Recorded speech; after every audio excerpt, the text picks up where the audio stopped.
اللہ اللہ اللہ اللہ اللہ اللہ اللہ اللہ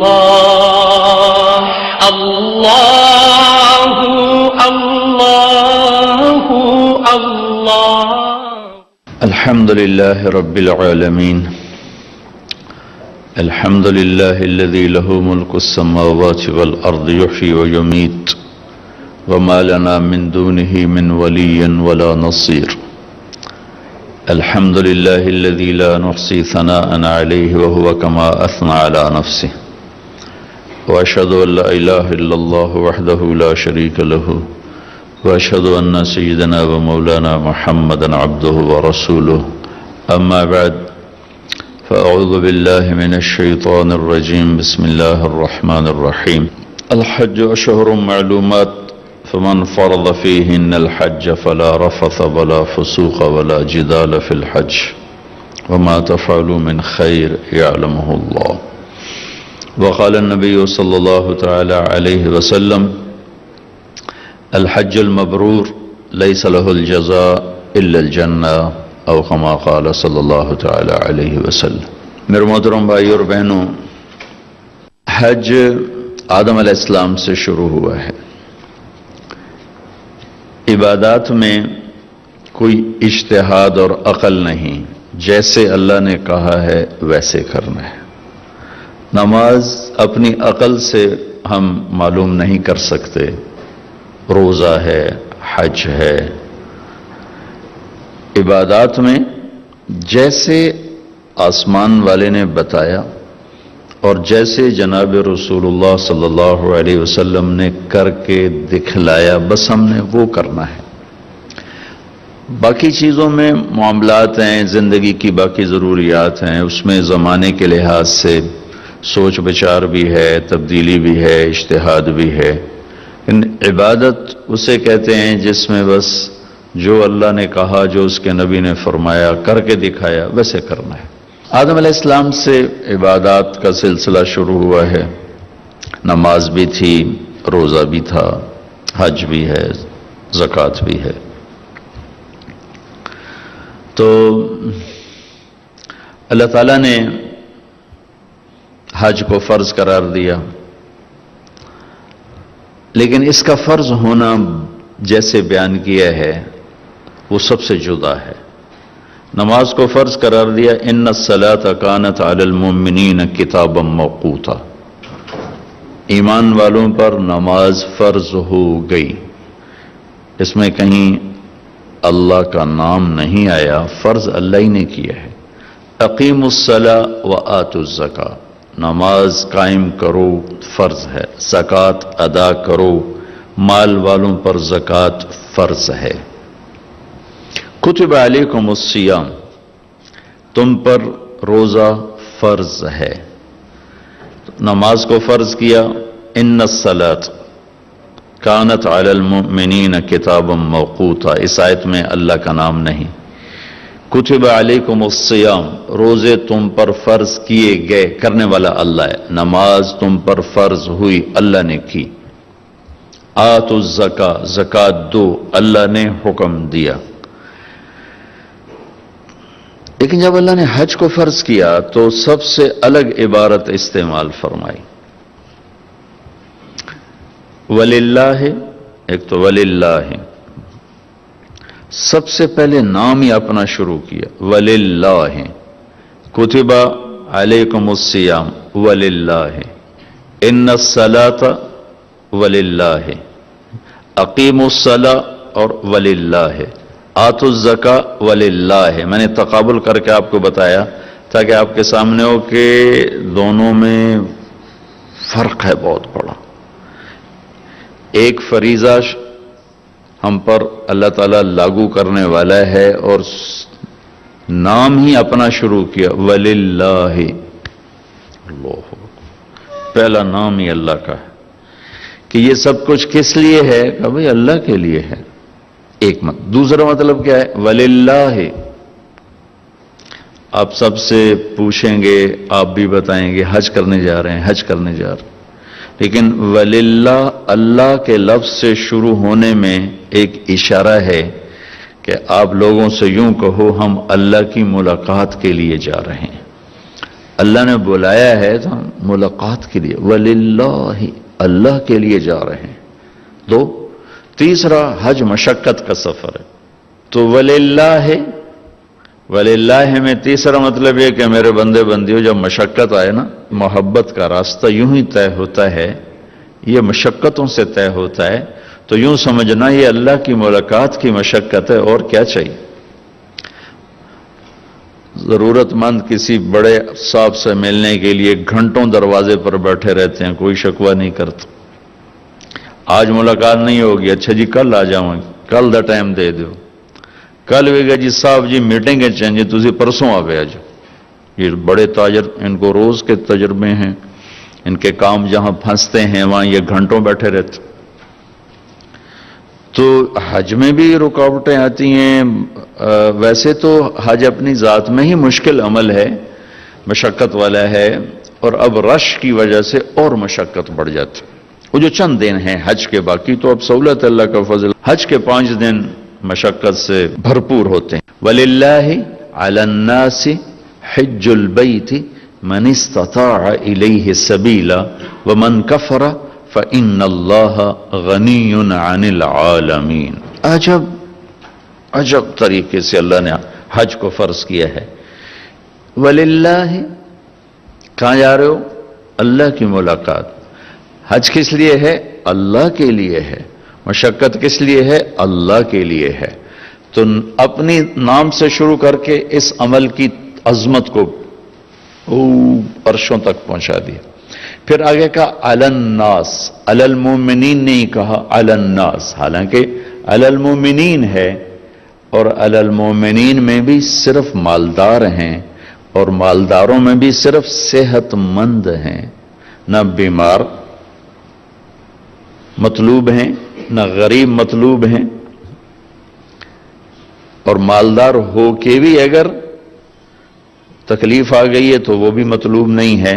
لیکن اللہ تعالیٰ نے بجائے علی المومن وللہ علی المومنین کی بجائے وللہ علی الناس، اس علی الناس سے سارے لوگ مراد نہیں، ایمان والے مراد ہیں. ایمان والوں میں جو مالی طاقت رکھتے ہیں وہ مراد ہیں، اور جو صحت مند ہیں جانے کی طاقت رکھتے ہیں وہ مراد ہیں. لیکن اللہ تعالیٰ نے وللہ سے اس کو اتنا خوبصورت کر کے پیش کیا ہے کہ گویا پوری دنیا کے انسانوں کے اندر طلب پیدا ہو گئی کہ یار اللہ سے ملیں، اللہ سے ملاقات کریں. خطاب صرف ایمان والوں کے لیے لفظ وللناس، وللہ علی الناس. ساری دنیا کے ایمان والوں آ جاؤ، بیمار ہو صحت مند ہو آ جاؤ. اے پوری دنیا کے کافروں تم بھی کلمہ پڑھ لو، آ جاؤ اپنے رب کی ملاقات کرو. اتنا خوبصورت کر کے اس کو پیش کیا. حج البیت، یہ میرے گھر کا حج کرنا. حج ارادے کو کہتے، اللہ کے گھر جانے کا نام حج کا لفظ ہے ارادہ کرنا. ارادہ کرنا لفظ کا مطلب ارادہ کرنا. پھر اس لفظ کو خاص کر دیا اللہ کے گھر جانے کا ارادہ کرنا، تو وہ اس کو حج کر دیا. تو یہ اتنی خوبصورت چیز ہے کہ اللہ نے پوری ایک تو آیت کو بہت خوبصورت طریقے سے شروع کیا، پھر پوری دنیا کو مخاطب کیا کہ آ جاؤ ایمان والے، آ جاؤ مرد عورت بوڑھے جوان بھی آ جاؤ، غیر مسلم کلمہ پڑھ کے آ جاؤ. حج البیت ابتدا اس طرح کی ہے، اور انتہا میں پھر اللہ تعالیٰ نے استثناء کر دیا. ٹھیک ہے بھائی، سارے نہیں کہہ رہا ہوں، من استطاع الیہ سبیلا، جو آ سکتا ہے ایمان والا، یہ شرط ہے، اور آنے کی طاقت ہے، صحت بھی ہے پیسہ بھی ہے، وہ ضرور آئے اور میرے گھر کا دیدار کرے، مجھ سے ملاقات کرے. آیت کا شروع اتنا خوبصورت ہے اور اتنی اللہ کی طرف سے اتنا مطالبہ کیا گیا ہے کہ یہ شک پڑ سکتا تھا کہ شاید اللہ نے ساڑی لوڑ پہ گئی. یہ شک پڑ سکتا تھا کہ کہ شاید اللہ کو ضرورت پڑے گی بھائی گھر وے لوگ ہے کوئی آوے. تو آگے اللہ نے کہا وَمَن كَفَرَ فَإِنَّ اللَّهَ لَغَنِيٌّ عَنِ الْعَالَمِينَ. یہاں کفر سے مراد کفر نہیں ہے. فَمَن كَفَرَ جو نہ آئے یعنی پیسہ بھی ہے، صحت بھی ہے، سفر بھی آسان ہے، پھر بھی نہیں آتا ہے تو تمہارے رب کو صرف تمہاری نہیں عالمین میں سے کسی کی بھی کوئی پرواہ نہیں ہے. اس آیت سے پچھلے مضمون کو صاف کیا کہ میں تمہیں محبت کی وجہ سے بلا رہا ہوں، کوئی ضرورت کی وجہ سے نہیں بلا رہا. میری محبت ہے، آؤ میرے گھر آؤ. اور ابراہیم علیہ السلام جیسی ہستی کو میزبان کر کے کھڑا کیا ہوئے آیت مجھے ہمیشہ حیران کر دیتی ہے کہ اللہ نے کہا اذن فی الناس بالحج. ابراہیم اعلان کر لوگوں کو کہہ کے آئیں. پھر کہا یاتوک رجالا وعلی کل ضامر یاتین من کل فج عمیق. قیامت تک کے لیے اللہ تعالیٰ نے ابراہیم علیہ السلام کو حج کرنے والوں کا میزبان بنا دیا ہے کہ تو میزبان ہو. یا تو کا تیرے پاس آئیں گے. تم میری طرف سے میزبان. جیسے صدر کو ملنے جاؤ تو جاتے ملاقات نہیں ہوتی، پہلے اس کے پرنسپل سیکرٹری سے ملاقات ہوتی ہے، پھر وہ آپ کو بٹھاتا ہے، پھر وہ ارینج کرتا ہے، پھر آپ کو لے کے جاتا ہے. تو اللہ تعالیٰ نے جد الانبیاء 4000 نبیوں کے باپ 4000 نبیوں کے باپ ابراہیم علیہ السلام سے کہا تو اعلان کر کہ لوگ میرے گھر آئیں. یا تو میرا پرنسپل سیکرٹری بن کے ان کا استقبال کرے گا. اور طاہر بیت للطائفین والعاکفین والرکع السجود. اور تو اور تیرا بیٹا اسماعیل دونوں مل کر میرے معزز مہمان آ رہے ہیں، میرے گھر کو صاف کرنا. عام لوگ تو روز ہی ملنے جلنے آتے رہتے ہیں تو ہم کو خاص خیال نہیں کرتے. جب کوئی خاص مہمان آنے والا ہوتا ہے تو سارے گھر کی صفائی ہو رہی ہوتی ہے، ہر چیز کی جھاڑ پھونک ہو رہی ہوتی ہے کہ بھائی آ رہے ہیں جناب آ رہے ہیں. جب کوئی خاص مہمان آنے والا ہوتا ہے تو ڈیکوریشن کی جاتی ہے. جیسے آپ لوگ آ رہے تھے تو آپ کے لیے ہوٹل والوں نے ڈیکوریشن کی ہے. تو میرا اللہ کہہ رہا ہے کہ ابراہیم اسماعیل میرے بڑے خاص مہمان آ رہے ہیں. جو اللہ کے گھر جا رہا ہے اللہ کا خاص مہمان ہے، میرے بڑے خاص مہمان آ رہے ہیں. تم دونوں باپ بیٹا اسماعیل محمد مصطفیٰ صلی اللہ علیہ وسلم کے دادا، اور ابراہیم ادھر بھی دادا اور ادھر 4000 نبیوں کے دادا. دو باپ بیٹے عظیم ترین نبیوں رسولوں کو اللہ نے کہا میرے مہمان آ رہے ہیں، گھر صاف کرو. وَلِلَّهِ عَلَى النَّاسِ حِجُّ الْبَيْتِ مَنِ اسْتَطَاعَ إِلَيْهِ سَبِيلًا. بہت خوبصورت آیت ہے حج کو فرض کرنے کے لیے، اور بہت خوبصورت آیت ہے حج کی تھکاوٹ کا علاج. یہ آیت ذہن میں ہوگی تو اللہ سے باتیں کرو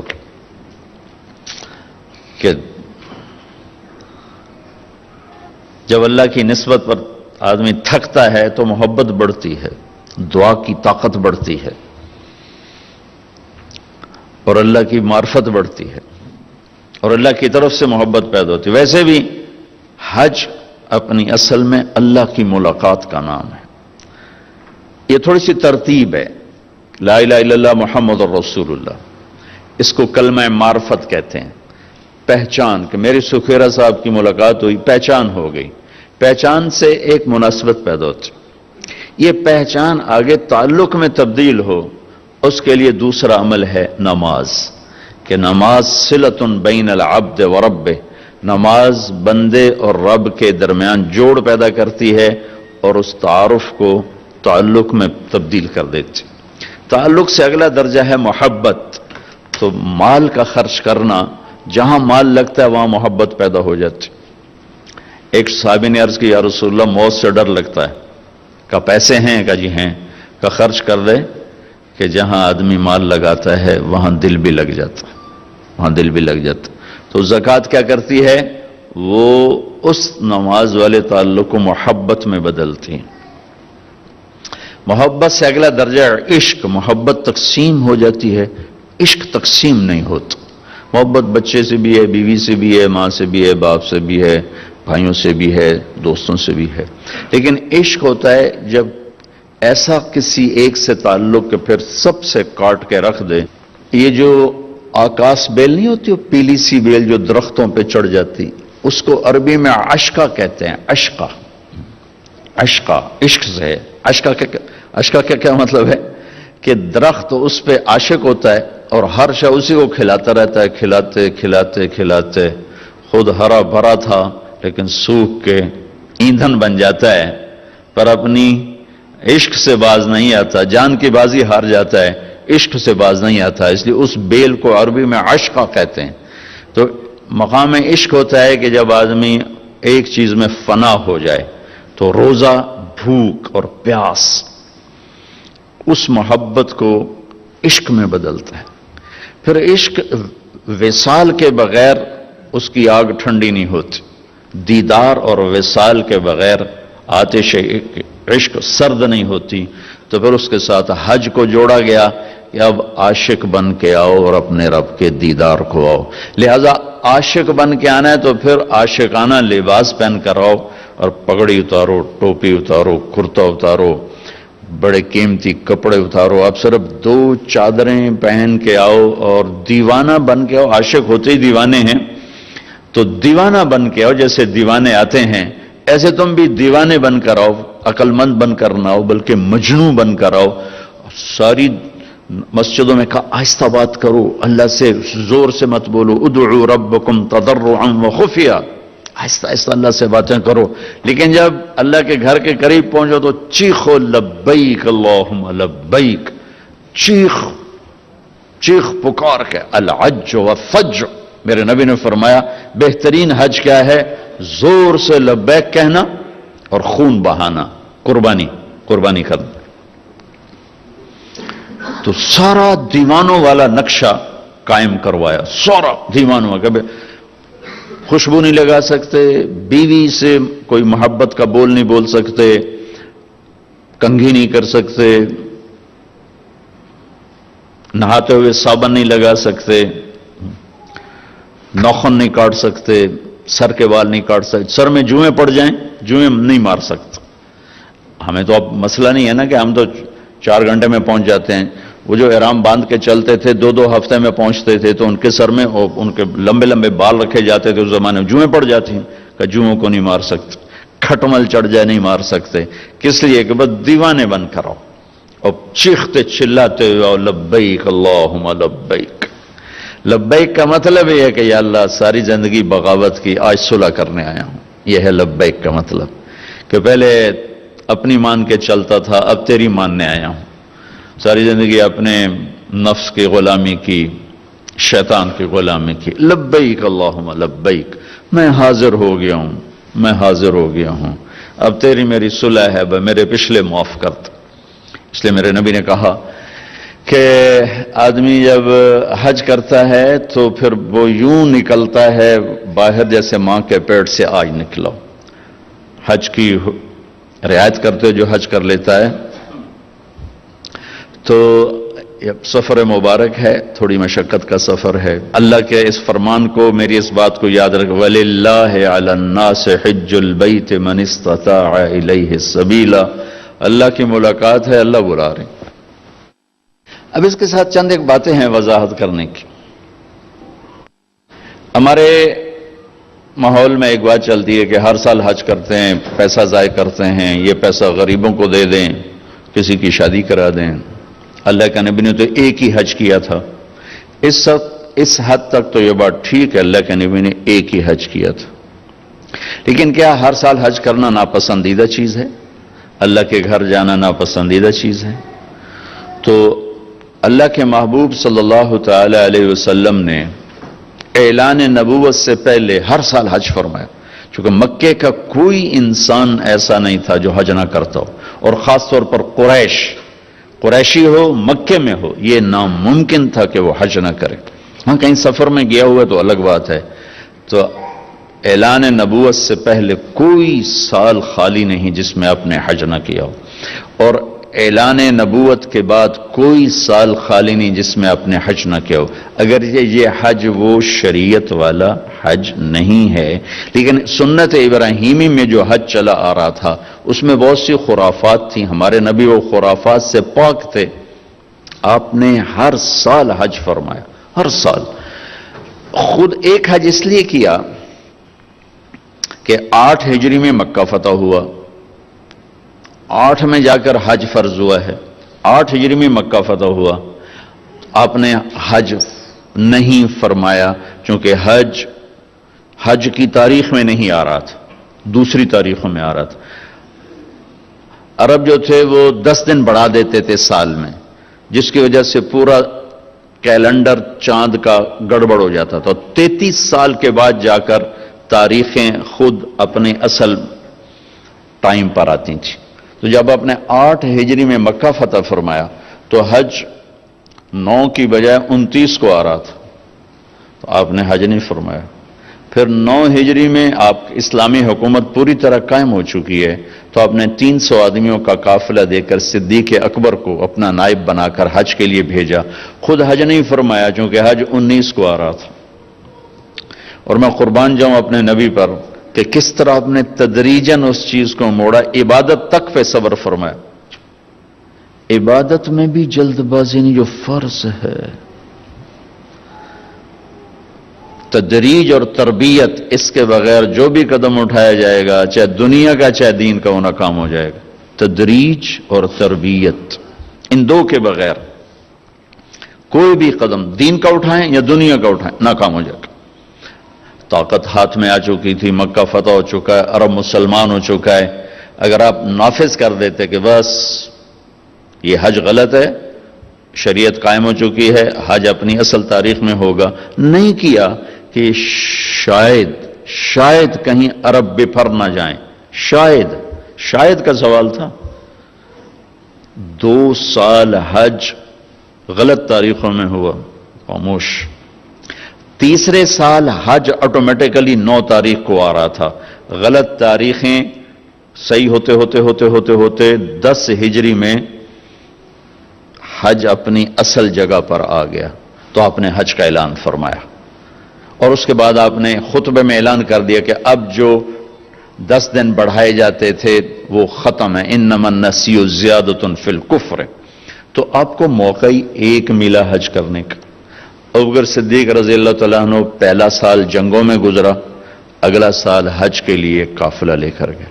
عمر رضی اللہ عنہ کا زمانہ امن کا زمانہ تھا، 10 سال خلیفہ رہے، 10 سال حج کیا، کوئی ناغہ نہیں کی. عثمان رضی اللہ تعالیٰ عنہ کہ پہلے 11 برس امن تھا، 11 سال آپ خود حج کا قافلہ لے کر گئے. 12ویں سال آپ شہید ہوئے، اس میں آپ کو روک لیا گیا، نہیں کیا. علی رضی اللہ تعالیٰ عنہ خلیفہ بننے سے پہلے بہت کثرت سے حج فرمائے، کتنے کیے کسی کتاب میں گزرا نہیں. خلافت آئی تو جنگوں کا زمانہ آ گیا اور آپ کی زندگی انتہائی دکھ درد بھری داستان ہے. اپنوں سے بھی بے وفائیاں دیکھیں، غیروں سے بھی، تو وہ حج کرنے کا موقع نہیں ملا. حسن رضی اللہ تعالیٰ عنہ نے مدینہ سے مکہ 20 حج پیدل کیے، 20 حج پیدل کیے. کہ اگر مجھے شرم آتی ہے، میں اللہ کی بارگاہ میں حاضر ہوں اور میں کبھی ایک دفعہ بھی اس کے گھر پیدل نہ گیا ہوں کہ مجھے اس بات سے شرم آتی ہے، تو 20 حج پیدل کیے. تو کوئی اگر کسی کو اللہ توفیق دیتا ہے اور وہ جاتا ہے تو اس پہ یہ اعتراض نہیں کرنا چاہیے کہ یہ تو پیسہ ضائع ہو رہا ہے، یہ تو ایم ہی جا رہے ہیں. صدر پاکستان آپ کو ہر مہینے بلائے، جاؤ گے کہ نہیں جاؤ؟ نال فوٹو چھکا کے ہوگا کہ میرا ہاتھ لگا ہوا ہے صدر صاحب دے نال، اسے اپنے ڈرائنگ روم میں سجاؤ گے. اگر اللہ تعالیٰ کسی کو ہر سال بلاتا ہے تو اس کے لیے سعادت کی بات ہے، اعتراض کی چیز نہیں ہے کہ یہ اس سے یہ کر دو، اس سے وہ کرو. حج پہ خرچ کتنا تھا؟ 2-4 لاکھ، 5 لاکھ، 6 لاکھ، اس سے کتنے کو منصوبے قائم ہو سکتے ہیں. اور پھر جو یہاں خرچ کر رہا ہے وہ اللہ کے فضل سے یقیناً اور جگہ بھی خرچ کرتا ہوگا. یہ نہیں کوئی کسی اور جگہ خرچ نہیں کرتا، وہ اس نے کوئی اشتہار تو نہیں دینا کہ دیکھو بھائی میں یہ خرچ کر رہا ہوں. تو یہ ہمارے ملک میں تھوڑا سا اس بارے میں بعض حلقوں میں ایک نادانی پائی جاتی ہے کہ حج جیسے عظیم عمل کو اللہ کے نبی نے کوئی نہیں کیا، یہ جانا ایسے پیسہ ضائع کرنا ہے. ایسا نہیں کہنا چاہیے. اللہ جتنی دفعہ لے عمرے پہ، تابعو بین الحج والعمرہ، ایک حدیث بھی یاد آ گئی.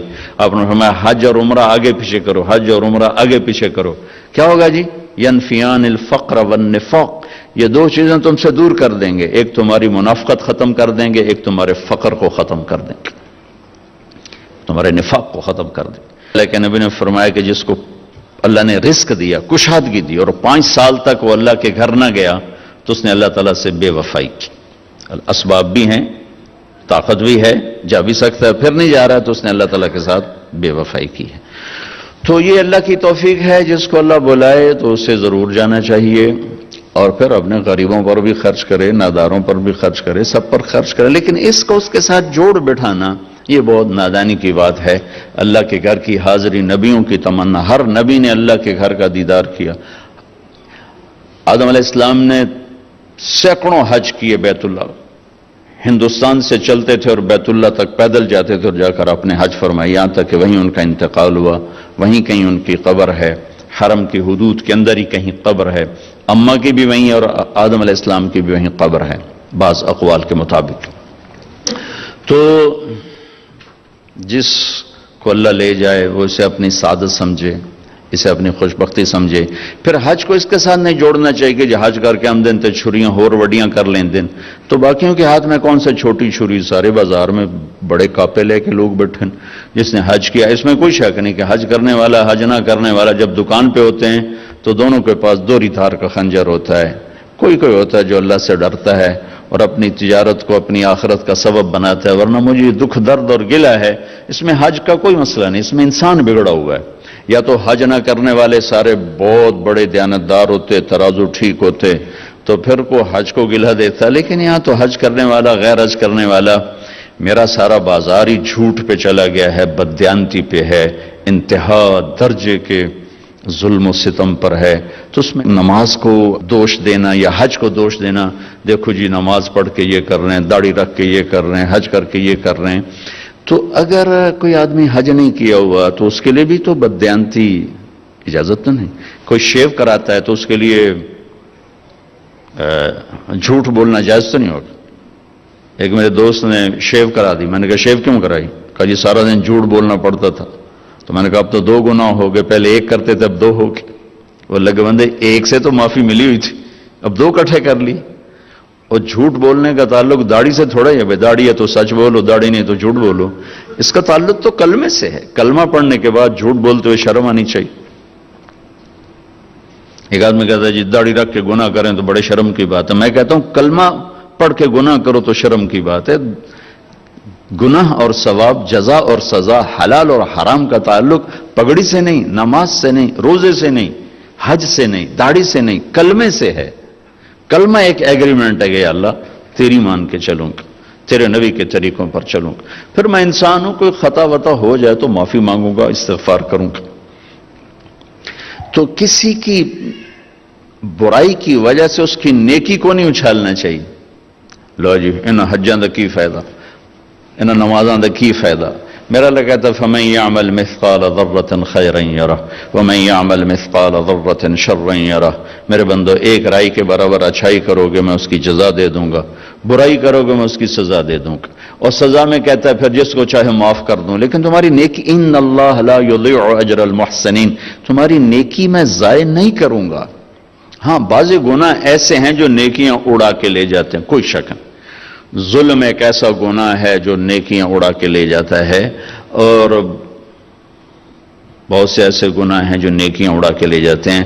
حرام کا لقمہ ایک ایسا گناہ ہے جو نیکیاں اڑا کے لے جاتا ہے، لیکن اتنا پھر بھی ضرور ہوتا ہے کہ عمل نہ کرنے کی جو پکڑ تھی وہ نہیں ہو۔ ایک آدمی نے ساری زندگی سود کھایا لیکن نماز نہیں چھوڑی، تو اس کو نماز نہ پڑھنے کا عذاب کبھی نہیں ہوگا۔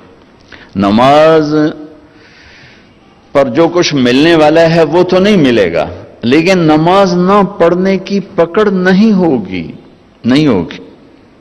حج کیا حرام پیسے سے کیا، اللہ کے نبی نے کہا ہے اس کا اللہ آسمان سے کہتا لا لبیک ولا سعدیک، لیکن حج نہ کرنے کا عذاب نہیں ہوگا، حج نہ کرنے کا عذاب نہیں ہوگا۔ حرام پیسے سے روزہ رکھا اور افطار کیا، روزے کی حاضری لگ گئی، اجر نہیں ملے گا، حاضری لگ گئی، نماز کی حاضری لگ گئی، حج کی حاضری لگ گئی، یہ اللہ کی شان کریمی ہے۔ اور پھر پتہ نہیں یہ کب توبہ کر رہے ہو، سارا معاف ہو جائے اور میں اعتراض کر کر اللہ کی نظروں سے گر جاؤں۔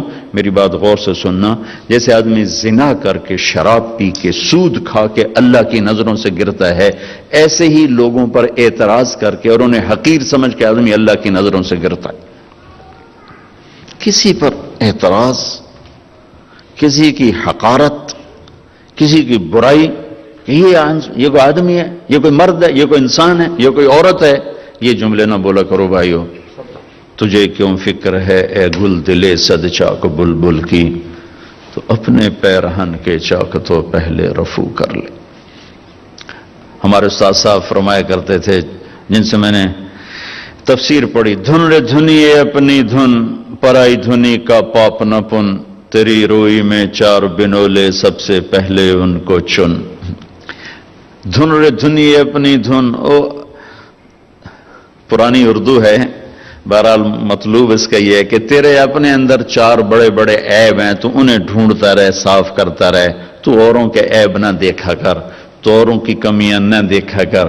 تو اگر اپنے عیب دیکھے گا تو تمہیں وقت ہی نہیں، فرصت ہی نہیں ہے کسی اور کے عیب دیکھنے کی۔ تیرے اندر چار بڑی برائیاں ہیں، حسد ہے، کبر ہے، بغض ہے، ریا ہے، عجب ہے، یہ تیرے اندر چار بڑی چیزیں ہیں، ان کو صاف کرتا رہے تو تجھے اوروں کے عیب دیکھنے کی فرصت ہی کوئی نہیں۔ تو بھائیو، کسی کے گناہ کی وجہ سے اس کی نیکی کو دوش نہیں دینا چاہیے۔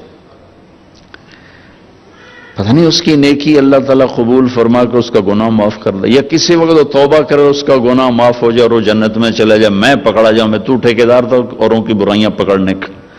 تو اوروں پر تنقید کرنا، اوروں کو حقیر سمجھنا، اسی طرح توبہ کی ضرورت ہے، جیسے سود سے توبہ کی ضرورت ہے، جوئے سے توبہ کی ضرورت ہے، جھوٹ سے توبہ کی ضرورت ہے، ایسے اس سے بھی توبہ کی ضرورت ہے۔ ہمارے نبی پاک کا میں تھوڑا سا آپ کو مختصر خاکہ حج کا بتا دیتا ہوں۔ جناب رسول اللہ صلی اللہ تعالی علیہ وسلم نے حج کا جب اعلان فرمایا، یہ 10 ہجری، تو اطراف سے قبائل جمع ہوئے، کوئی 12,000 کا مجمع اکٹھا ہو گیا مدینہ میں۔ 25 تاریخ کو بروز ہفتہ آپ نے نماز ظہر سے پہلے غسل فرما کے 2 چادریں احرام کی، نیت کے بغیر 2 چادریں باندھ، کرتا بھی اتار دیا، تہمد بھی اتار دیا۔ سحارا ایک بستی ہے جو آج کل مسقط میں آتی، وہاں سے ایک کپڑا آتا تھا، اس کی آپ نے 2 چادریں لی۔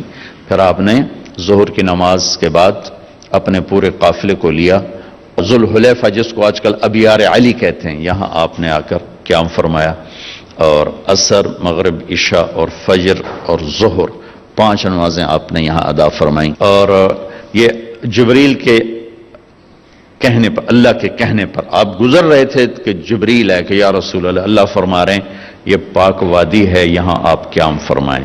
یہاں حضرت اسماء بنت امیس رضی اللہ تعالیٰ عنہ کہ ہاں بیٹا پیدا ہوا، ابو بکر صدیق کے بیٹے محمد بن ابی بکر یہ پیدا ہوئے۔ ایک رات کے قیام کے بعد صبح آپ نے فجر کی نماز کے بعد غسل فرمایا، خوشبو لگائی، اپنے بالوں کو تیل لگایا، پھر شہد لگایا۔ شہد گوند کا کام دیتا ہے، چونکہ اب ننگے سر جانا تھا تو بال بڑے تھے آپ کے، شانوں تک آئے ہوئے تھے، تو آپ نے ان کو شہد لگا کے نا وہ کر دیا، جوڑ دیا، آپس میں جوڑ دیا۔ اور عائشہ رضی اللہ تعالیٰ نے آپ کو خوشبو لگائی۔ جسم پہ خوشبو لگا سکتے ہیں احرام سے پہلے، احرام کے کپڑے کو نہیں، جسم پہ خوشبو لگا سکتے ہیں احرام کی نیت کرنے سے پہلے، بالوں میں، مانگ میں آپ نے خوشبو لگائی۔ پھر اس کے بعد آپ نے ظہر کی نماز ادا فرمائی اور آپ اونٹنی پہ سوار ہوئے اور قبلہ رخ ہو کر آپ نے کہا لبیک حجتن اللہم لبیک، آپ نے حج کا احرام باندھا۔ تو جبریل آئے کہ یا رسول اللہ، اللہ تعالیٰ فرما رہے ہیں عمرے کو شامل فرمائیں، عمرہ اور حج قران۔ حج کی 3 قسمیں، ایک حج افراد کہ ایک آدمی پہلے دن حج ہی کا احرام باندھتا ہے، ایک ہے حج قران کہ ایک آدمی پہلے دن عمرے اور حج کا اکٹھا احرام باندھتا ہے، ایک ہے حج تمتع کہ ایک آدمی عمرے کا احرام پہلے باندھتا ہے اور عمرہ کر کے فارغ ہو جاتا ہے، احرام اتار دیتا ہے، پھر حج سے پہلے احرام باندھتا ہے حج کا، یہ حج تمتع ہے۔ ہمارے نبی نے شروع کیا افراد سے، تو اس پر امام مالک کا قول یہ ہے کہ حج افراد افضل ہے. پھر اللہ کے حکم سے کیا حج قران، تو امام ابو حنیفہ رحمۃ اللہ علیہ کا قول ہے کہ حج قران سب سے افضل ہے. مکے پہنچ کر آپ نے فرمایا کہ مجھے خیال نہ رہا، اگر مجھے پہلے خیال آتا تو میں قران نہ کرتا، میں تمتع کرتا. اللہ کی منشا تھی کہ حج اور عمرہ اکٹھا ہو، قران ضروری نہیں تھا، حج اور عمرہ اکٹھا تھا. ایک بدعت کا ازالہ تھا، عرب حج کے مہینے میں عمرہ کرنا برا سمجھتے تھے، اس کو دور کرنا تھا. تو مکے پہنچ کے فرمایا کہ اگر مجھے پہلے خیال آ جاتا لو استقبلت من امری مستدبرت، تو میں تمتع کرتا. تو امام شافعی اور امام احمد بن حنبل اس قول کو لے کر فرماتے ہیں کہ حج تمتع افضل ہے. اور اصل افضل وہ ہے کہ حج کیفیت کا نام ہے، جس کی جتنی اعلیٰ کیفیت ہوگی اس کا حج افضل ہوگا. وہ افراد ہے، وہ تمتع ہے، وہ قران ہے. باقی تو ظاہری اعمال ہیں، جو کیفیت بنا لے گا اس کا حج سب سے افضل ہوگا، چاہے وہ افراد ہو چاہے وہ قران ہو. وہاں سے آپ چلے، آپ کے ساتھ کوئی 12,000 کا مجمع تھا، اور آپ ملل میں آپ نے قیام فرمایا. ملل سے نکلے اور روحا میں پہنچے. روحا میں کنواں ہے، وہاں میں گیا ہوں، وہاں کا پانی بھی پیا ہے. وہاں 70 نبیوں نے قیام کیا ہے حج کے دوران، حج پر جاتے اور آتے ہوئے. وہاں آپ نے بھی قیام فرمایا، رات بھی ٹھہرے. اور اب انہوں نے وہ ایک موٹر لگا دی جس سے پانی باہر نکل آتا ہے سعودی گورنمنٹ نے. روحا سے چل کر آپ افایا پہنچے، افایا سے عرج پہنچے، عرج سے ابوا پہنچے. ابوا پہنچے تو سامنے بستی تھی جہاں آپ کے سارے انتظام کیے گئے تھے رہائش کے، اور یہ قافلہ 12,000 کا اب 60-70,000 کا ہو چکا تھا. تو ابوا میں آپ کی والدہ کی قبر ہے، حضرت آمنہ رضی اللہ تعالیٰ عنہ کی قبر مبارک ہے. تو آپ سڑک سے یوں ہٹ گئے، اندر پہاڑوں میں چلے گئے. تو اکثر مجمع تو نیا تھا، انہیں نہیں سمجھ میں آیا کہ اللہ کے نبی اندر کہاں جا رہے ہیں. چندے کو پتا تھا کہ آپ کہاں جا رہے ہیں. تو آپ چلتے چلتے چلتے چلتے چلتے ایک جگہ اپنے اونٹنی کو بٹھایا. کوئی وہ 70-80 فٹ اونچا پہاڑ ہے. سن 2000 میں اللہ نے مجھے بھی موقع دیا، میں نے قبر کی زیارت کی. تو وہاں سے آپ اوپر چڑھے. یہ اپریل کا مہینہ تھا اور ماں کی قبر کے سرانے تشریف لائے، اور یوں اپنے گھٹنے اٹھائے اور ہاتھ یہاں رکھے اور سر یہاں دیا. یہ پوزیشن بنائی جیسے چھوٹے بچے بنا تھے، اور پھر جوں سرہانے بیٹھ کے رونا شروع کیا. گھنٹوں گزر گئے، اٹھنے کا نام نہیں لیا. صدمہ تو چند دنوں بعد بھول جاتا. میں اب اپنی ماں کے یاد میں رونا بھی چاہوں تو رونا نہیں آتا، اپنے باپ کی یاد میں رونا بھی چاہوں تو رونا نہیں آتا. اور میرے نبی کو 57 برس گزر چکے تھے ماں کے گئے ہوئے. 6 برس کی عمر تھی جب آپ یہاں سے گزر رہے تھے. والد کی وفات کے بعد حضرت آمنہ گئی نہیں تھی مدینہ. تو ہمارے نبی 6 برس کے ہوئے تو انہوں نے حضرت عبد المطلب سے اجازت لی کہ میں خامد کی قبر پہ جانا چاہتا. تو انہیں اجازت دے دی. تو یہ ماں بیٹا اور ایک خادمہ ام ایمن، یہ 3 افراد کا قافلہ مدینے پہنچا. 1 مہینہ آپ نے وہاں قیام کیا. وادی عقیق میں وہیں آپ نے 6 برس کی عمر میں تیرنا بھی سیکھا. وہاں سے یہ واپس آ رہے ہیں، ابوا کے قریب پہنچے ہیں. ابوا بستی وہاں سے 10 میل دور ہے میرے خیال کے مطابق، جو میں نے کیلکولیٹ کیا. تو وہاں اچانک موت کا وار ہوا ہے، جسے مجھے لگتا ہے جیسے ہارٹ اٹیک ہوا ہوگا. ہارٹ اٹیک ہوا، اچانک موت کا وار ہوا. اور وہ جیسے اللہ نے کروڑوں اربوں سال پہلی وہ جگہ طے کر رکھی تھی، وہ اوپر پہاڑ، ایسے سارے پہاڑ تو یوں ہیں لیکن وہ پہاڑ اوپر جا کے ایسے فلیٹ ہیں، جیسے چوکور ایک فرش بنا ہوا تھا. وہاں یہ دردناک کہانی کا اینڈ ہوا ہے. اور حضرت آمنہ 25 برس کی عمر تھی. وہ بولا نہیں جا رہا تھا اور بار بار ایسے پہلو بدل رہی تھی. اس سے مجھے اندازہ ہوتا ہے کہ شاید ہارٹ اٹیک ہوا ہوگا. آخری لفظ بولا کہ کل حی میت و کل جدید بال وقد ولدت طہرا. وہ جنگل میں 6 سال کے بچے کو چھوڑتے ہوئے مرنا اور 6 سال کے بچے کا جنگل میں ماں کو مرتے دیکھنا، اس خوبصورت ہوٹل میں آپ کیسے جان سکتے ہیں وہ اس جگہ کا درد جو میں نے اپنی آنکھوں سے دیکھا؟ اور میں ہزاروں دفعہ یہ قصہ سنا چکا ہوں، ہر دفعہ میرا آنسو بے قابو ہو جاتا ہے کہ میں وہاں پہنچ جاتا ہوں۔ زندگی سوری سفروں میں گزر گئی، ایسا سفر زندگی میں کبھی نہیں کیا، نہ وہ کیفیت نصیب ہوئی۔ بیت اللہ کے اندر 2 دفعہ گیا ہوں، لیکن جو کیفیت حضرت آمنہ کی قبر پر تھی، اور جو اس وقت چونکہ میں نے تھوڑی تاریخ پڑھی تھی تو میں وہ ان دھندلوں میں اللہ کے نبی کا تڑپنا دیکھ رہا تھا، کیسے اب ماما کہہ رہے تھے، اور پھر چاروں طرف ایسے کالے پہاڑ ہیں، خوف آتا۔ 1400 سال پہلے وہاں کیا ہوگا؟ میں تو سن 2000 میں گیا تھا تو خوف آتا تھا، کسی گائیڈ کے بغیر آپ جا بھی نہیں سکتے۔ اوہو بیٹا، ہر زندہ نے مرنا ہے اور ہر جوانی نے ڈھلنا ہے۔ مجھے لگتا ہے تیری ماں کا وقت آ چکا ہے، اور میں نے ایک بچہ جنا ہے جو ایک دن سارے عالم کو روشن کرے گا، سارے عالم کو پاک کرے گا۔ جیسے ماتھے کو پڑھ لیا ہوگا کیا یہ بچہ آگے کیا ہے، کیا ہونے والا ہے، اور جاننے کے لیے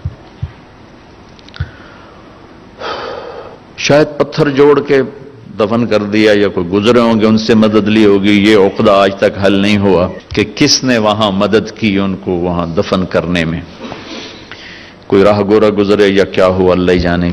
کتاب سے کوئی مدد نہیں ملی۔ نیچے اترے تو آپ ہمارے نبی نے پھر دوڑ لگائی اور اوپر چڑھ گئے۔ میرے نبی نے کہا جب تم پہ صدمے آئے تو میرے صدمے یاد کرنا، تمہارے اپنے غم بڑے ہلکے ہو جائیں گے۔ تو آپ پھر بھاگ کے اوپر چڑھے۔ آپ اس بچے کا تصور کرو جس نے باپ دیکھا نہیں، اور ماں ایک جنگل میں مری ہو، کوئی آسرا سہارا نہیں۔ جب ام ایمن اوپر پہنچی ہیں تو ایک دردناک منظر تھا۔ اللہ کے نبی ماں کی قبر کو چمٹ کر یوں اوپر لیٹے ہوئے تھے، قبر کو پتھروں کو ایسے ہی چمٹے ہوئے تھے۔ ام ایمن قریب آئیں تو آپ کہہ رہے تھے ماں جی آپ کو تو خبر تھی آپ کے سوا میرا کوئی نہ تھا، آپ مجھے چھوڑ کے کہاں چلی گئی۔ اوہ ہو ام ایمن نے اٹھانا چاہا، انکار کر دیا، کھینچ کے نیچے لائیں، کھینچ کے۔ اور مکے تک کا راستہ یہ معصوم روتے روتے گزرا، روتے روتے۔ تو وہ 57 سال پرانا درد ابھی زخم بھرا نہیں۔ آپ اس پوزیشن میں بیٹھے اور اتنا روئے کہ سارا رواں آپ کا آنکھ بن کے رو رہا تھا، اور ساری داڑھی آپ کی آنسوں سے تر ہو گئی، اور اپنے آگے جانے سے انکار کر دیا کہ میں آج رات اپنی ماں کے پاس ٹھہروں گا۔ اللہ اکبر، آگے نہیں گئے، وہیں رات گزاری۔ حالانکہ وہاں تو میں دیکھ کر آیا، وہاں تو 10 آدمیوں کی جگہ نہیں، وہاں 60-70 ہزار آدمی ساتھ، سونے کی تو جگہ ہی کوئی نہیں، لیٹنے کی جگہ ہی کوئی نہیں۔ اپنے رات وہیں گزاری۔ ایک دفعہ اس تمنا کا آپ نے یہاں نہیں، ایک اور موقع کہ اگر میری ماں زندہ ہوتی تو تم لوگ دیکھتے میں اس کی کیسی خدمت کرتا۔ میں عشاء کی نماز کے مصلی پر ہوتا اور میں سورۃ فاتحہ شروع کر چکا تھا، فرض نماز، اور مسجد میں باجماعت نماز، اور میں سورۃ فاتحہ پڑھ رہا ہوتا اور ادھر سے آواز آتی بیٹا محمد، تو میں نماز توڑ کے کہتا لبیک ماں جی، میں حاضر ہوں ماں جی۔ وہ رات آپ نے وہاں گزاری، کیا رات تھی۔ اب وہاں سے چلے تو آپ عصفان پہنچے۔ عصفان تھے تو آپ نے کہا ابوبکر یہ کون سی جگہ ہے؟ کہا جو عصفان۔ کہا میں دیکھ رہا ہوں ہود اور صالح علیہ السلام گزر رہے ہیں اس وادی سے، لبیک کہتے ہوئے حج کو جا رہے ہیں۔ عصفان سے آپ مرہ زہران پہنچے، پھر وہاں سے آپ صرف پہنچے۔ صرف میں حضرت عائشہ رضی اللہ عنہ خیمے میں رو رہی تھیں. آپ نے فرمایا کیا ہوا؟ لعلہ کی نفس تھی، لگتا ہے تجھے عورتوں والا عذر پیش آ گیا. کیا؟ جی ہاں. تو کوئی نہیں، رو نہیں، اب تو عمرہ نہیں کرو گی، بس حج کرو گی. پھر وہاں سے آپ تنعیم پہنچ. تنعیم میں آپ نے احرام کی چادروں کو تبدیل فرمایا. جو 2 چادریں مدینہ میں زیب تن فرمائی تھی، تنعیم اتار کر تو نئی چادر اسی کپڑے کی. پھر مکہ کے ٹاپ سے آپ انٹر ہوئے اور بیر زی طوا کے کنویں پر آ کر آپ نے قیام فرمایا. یہ ہے اتوار کی رات، 25 کو چلے اور 4 کی رات کو، یہ مہینہ 29 کا تھا، تو 4 کی رات کو آپ مکے پہنچ گئے. اور اتوار کو صبح آپ نے غسل کیا، خالی پانی بہایا اور عمرہ کے لیے تشریف لے گئے. تو صفا مروہ کی طرف سے آپ پہنچے. باب و بنی شیبہ کے سامنے آپ نے اونٹنی کو بٹھایا تو بنو ہاشم خاندان کے بچے آ گئے. ان سب کو آپ ملے، کئیوں کو اونٹنی پہ بٹھا لیا، کئیوں کو پیار کیا، گلے لگایا. پھر ان سب سے ہو کر باب و بنی شیبہ، یہ باب و بنی عبد مناف تھا، آپ کے خاندان کا دروازہ تھا، اس سے آپ انٹر ہوئے. اور جب آپ فارغ ہوئے تو باب و بنی مخزوم سے آپ باہر نکلے. آپ نے جاتے ہی حجر اسود کا بوسہ لیا، پھر سجدہ کیا، پھر بوسہ لیا، پھر سجدہ کیا، پھر بوسہ لیا، پھر سجدہ کیا. پھر آپ رونے لگے، بہت روئے. اس کے بعد آپ طواف شروع فرمائے. تیسرے یا چوتھے چکر میں آپ نے پانی بھی پیا اور حضرت عمر سے فرمایا کہ عمر، حجر اسود کے بوسے پہ لڑائی نہ کرنا، جگہ ملے تو لے لینا، جھگڑا نہ کرنا. جیسے ہمارے نادانی میں لوگ وہاں عورتیں بھی ایسی حماقت کرتی ہیں کہ ایک سنت عمل کے لیے فرض چھوڑ دیتی کہ مرد عورت کا یوں آپس میں اختلاط، یہ اس سے بچنا فرض ہے، اور وہ ایک سنت کے لیے گھس رہی اور لڑائی جھگڑے فساد، قریب بھی نہیں جانا چاہیے. اللہ کے نبی نے استلام کیا، جب رش ہو گیا تو آپ کے پاس ایک لکڑی تھی، وہ دور سے یوں لکڑی کو لگا کر اور اس کا بوسہ لے لے. پہلا آپ نے بوسہ لیا، اس کے بعد رش ہو گیا تو پھر آپ نے ہر دفعہ بوسہ میں ایک دفعہ بوسہ لیا. اس کے بعد آپ کے پاس ایک لکڑی تھی، اس لکڑی کو آپ یوں چھوتے تھے حجر اسود کو اور اس کا بوسہ لے لیتے تھے. بوسہ صرف ایک دفعہ. پھر جب آپ نے 2 نفل پڑھ لیے اور تشریف لے گئے صفا مروہ کے لیے تو پھر بیت الحجر اسود کا بوسہ لیا اور آپ نے جا کر صفا مروہ پہ 7 چکر پورے کیے. بعض روایت میں ہے کہ 3 چکر پیدل کیے، پھر مجمع زیادہ ہو گیا تو 4 اونٹنی پر بیٹھ کر گئے تاکہ لوگ دیکھ لیں. اس کے بعد آپ نے اعلان فرمایا کہ بھئی جن کے پاس قربانی کا جانور نہیں ہے وہ احرام کھول دو. تو صحابہ نے کہا یا رسول اللہ آپ کھولیں. تو آپ نے فرمایا کہ میرے پاس قربانی کا جانور ہے، ابو بکر کے پاس، عمر، زبید، طلحہ یہ نہیں کھولیں گے جو کہ ان کے پاس بھی قربانی کا جانور ہے، باقی جن کے پاس نہیں کھول دو. تو سب نے کھول دی اور حج افراد بھی تمتع بن گیا، حج قران بھی تمتع بن گیا. اب نہیں ہو سکتا، اب جو نیت کریں گے وہی کرنی پڑے گی، لیکن اللہ کے نبی کا خاص حکم تھا تو سب کا حج تمتع بن گیا. اللہ اللہ اللہ اللہ اللہ اللہ اللہ. اللهم لك الحمد كما أنت أهله فصل على محمد كما أنت أهله وافعل بنا ما أنت أهله إنك أهل التقوى وأهل المغفرة. اے رب ذوالجلال والاکرام، یہ بہت بڑا مجمع اور میری نظروں میں اکثر نوجوان نظر آ رہے ہیں. تیری بارگاہ میں توبہ کی ہے، ہماری توبہ کو قبول فرما. یا اللہ یہ ہمارے میزبان جنہوں نے اتنی بڑی خیر کے لیے سب کچھ کیا ہے تو ان کی یہ محنت قبول فرما، ان کی یہ کاوش قبول فرما اور ان کی مسجد کو ان کے لیے صدقہ جاریہ بنا، ان کی نسلوں کے لیے صدقہ جاریہ بنا، ان کے آباء و اجداد کے لیے صدقہ جاریہ بنا. ہماری مسجدوں کو اعمال سے آباد فرما. یہ جتنا نوجوان ہیں، جتنے مرد عورتوں کے ہاتھ اٹھے ہوئے میرے مولا، ہم سب تیرے در کے فقیر ہیں، ہم پر کرم فرما، رحم فرما. یا اللہ ہمیں ہمارے نفسوں کے حوالے نہ فرما، ہمیں ہماری جان کے حوالے نہ فرما. ہمارا کفیل بن، وکیل بن، حفیظ بن. اے میرے رب، میرے ملک پہ آئی ہوئی شام کو صبح میں تبدیل کر دے، اس خزاں کو بہار میں تبدیل کر دے. یا اللہ یا اللہ یہ تیرے کرنے سے ہوگا، تیرے کرنے سے ہوگا، تیرے کرنے سے ہوگا۔ ہم تیری بارگاہ میں جھولی پھیلا کے درخواست کرتے ہیں، میرے مولا، میرے آقا، میرے والی، ہمارے مہربان اللہ، ہمارے دیس پر رحم فرما دے، صوبوں میں نفرت ختم کر دے، قوموں میں نفرت ختم کر دے، مذہب کے نام کی نفرت، سیاست کے نام کی نفرت، پیشوں کے نام کی نفرت کو ختم فرما دے یا اللہ، لسانیت کی نفرت کو ختم فرما دے۔ وہ جو چاروں صوبوں میں آگ لگی ہے، قتل و غارت ہے، اسے پرامن بنا دے، پرامن بنا دے۔ ہمارے بادشاہوں کو رحم دل کر دے، ہمارے مالداروں کو سخی کر دے، ہمارے قاضیوں کو عدل والا، ہمارے وکیلوں کو عدل والا کر دے، ہمارے غریبوں کو خوددار بنا دے، ہمارے نوجوانوں کو غیرت والا بنا دے، ہماری بچیوں کو حیا والا بنا دے، ہمارے معاشرے میں بے حیائی کو ختم فرما، بازاروں سے سود کو ختم فرما، اس سارے مجمع کو قبول فرما، اس سارے مجمع سے راضی ہو جا۔